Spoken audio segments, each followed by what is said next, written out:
Marjaree Mason Center has been tracking domestic violence across Fresno County with its domestic violence dashboard for the last year now. Yeah, the dashboard launched last summer, in fact.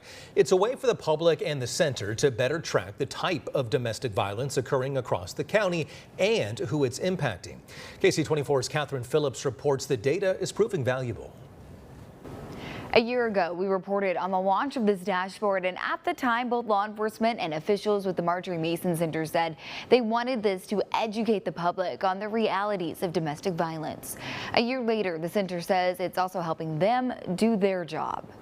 I think what this shows is it does happen everywhere, and I believe that this kind of lifts that lens on the secrecy behind domestic violence and say, okay, well, we have to understand this is happening in our community, and how do we be better equipped to help a family member and help a neighbor. 1 year after the launch of the Domestic Violence Data Dashboard, CEO of the Marjaree Mason Center, Nicole Linder, says the data is helping them learn more about how domestic violence is impacting Fresno County. The dashboard shows where calls are happening, even down to the zip code, and sorts the data by race, gender, age, marital status, and even goes into depth about what kind of crime happened and if a weapon was used. Linder says over the past year, the data is revealing About just shy of 25% of the victims identify as male.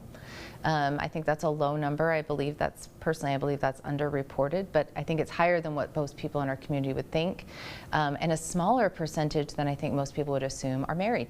The dashboard also shows by far the largest age groups for victims and suspects are those aged 25 to 34, with 32% of victims falling into this age group and 16% of victims falling into the 18 to 25 age group.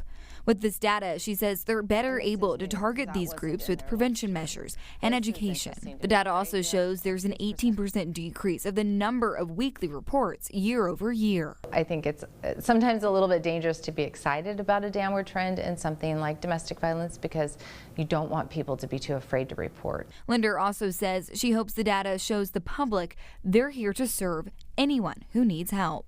If there's something in the back of your head or your gut that says this doesn't feel right, I don't feel safe, please pick up the phone and call.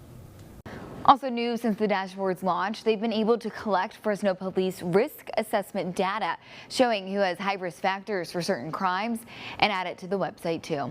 Reporting in the studio, Catherine Phillips, KC24 Local News That Matters.